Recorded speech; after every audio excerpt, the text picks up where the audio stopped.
નિર્ભર બનાવવાના ઉદ્દેશ સાથે લાઈવ કેક ડેકોરેશન સ્પર્ધાનું આયોજન કરાયું। નોકરી નહીં તો વ્યાપાર કરીશું, હવે નાની શરૂઆત સાથે આત્મનિર્ભર બનીશું વાક્યને સાર્થક કરતા અમદાવાદની નિકોલ ખાતે આવેલ પૂનમ બેકરીના સ્થાપક જીતેન્દ્રસિંહ રાજપૂત દ્વારા માત્ર બહેનો માટે લાઈવ કેક ડેકોરેશન સ્પર્ધા 2024નું ભવ્ય આયોજન કરવામાં આવ્યું હતું, જેમાં આશરે 30 જેટલી યુવતીઓ અને મહિલાઓએ 10 મિનિટમાં આપેલી સામગ્રીમાંથી કેક બનાવવાની સ્પર્ધામાં ભાગ લીધો હતો। આ પ્રસંગે બાપુનગરના ધારાસભ્ય દિનેશભાઈ કુશવા, ઓઢવના કોર્પોરેટર રાજુભાઈ દવે, તંત્રી શિવકુમાર શર્મા, ઓઢવ કાઉન્સિલર મીનુબેન ઠાકુર અને નીતાબેન દેસાઈ, ડોક્ટર અરવિંદસિંહ, એડવોકેટ આશીષ પટેલ, દિલીપભાઈ શર્મા, રાસલીલા ઇવેન્ટ, મહેશભાઈ શાહ, વિહિપ નેતા એમડી તિવારી, કવિ ગિરીશ ઠાકુર, રેણુ ગૌતમ, નેતા કે ભાઈ, ભરતભાઈ ઝાલા, અર્ચનાસિંહ તોમર, પૂજાબા જાડેજા, દેવરાજસિંહ, ડોક્ટર સિકંદરસિંહ સહિત અન્ય મહાનુભાવો અને સામાજિક આગેવાનોની ખાસ ઉપસ્થિત રહ્યા હતા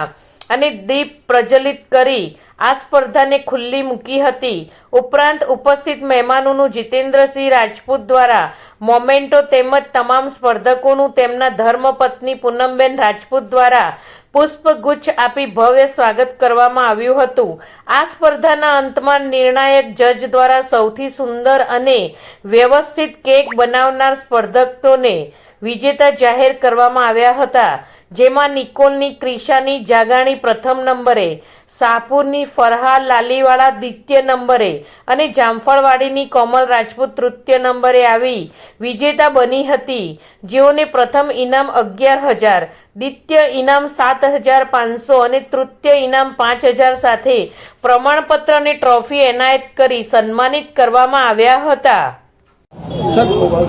આજ રોજ પૂનમ બેકરી દર વર્ષની જેમ આ વર્ષે બી કેકનું એક કોમ્પિટિશન રાખ્યું છે। દર વર્ષે આ કોમ્પિટિશન રાખવામાં આવે છે અને દર વર્ષે આ લોકોને પ્રોત્સાહિત કરવા માટે આત્મનિર્ભર ભારતની જે થીમ છે એ નરેન્દ્રભાઈ મોદીની થીમ તેઓ આગળ વધારી રહ્યા છે। ટેસ્ટ ઓફ ઇન્ડિયા કહેવાય, એવી રીતના પૂનમ ઓફ ટેસ્ટ એવું કહીએ તો ખોટું નથી। પૂનમ બેકરીનો જે વેરાયટીઝ છે બધી એકદમ અલગ ટેસ્ટની છે, કારણ કે મેં પોતે એ ટેસ્ટ કરેલી છે। હું તમને ખાતરીપૂર્વક કહું છું, એમની દરેકે દરેક આઈટમ ખૂબ ટેસ્ટી ને ખૂબ સારી હોય છે અને લાઈવ તમે પહેલાં જોયું હશે કે કોઈ બી બેકરીની આઈટમ તમે લેવા જાઓ તો આવી રીતના અંદર રસોડામાં શું ચાલતું એ કોઈ બી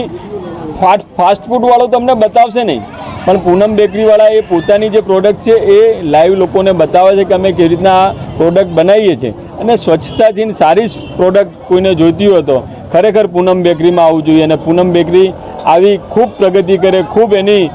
શાખાઓ આગળ થાય, કારણ કે આવી સારી બ્રાન્ચ હોય અને દરેક એરિયામાં હોય તો દરેકને એનો લાભ મળે। તો હું જીતેન્દ્રભાઈ રાજપૂતને એવું કહીશ કે દરેક એરિયામાં જે રીતના પાર્ટીની વ્યવસ્થા હોય છે ને 48 વોર્ડમાં 48 વ્યવસ્થા, એટલે દરેકે દરેક વોર્ડમાં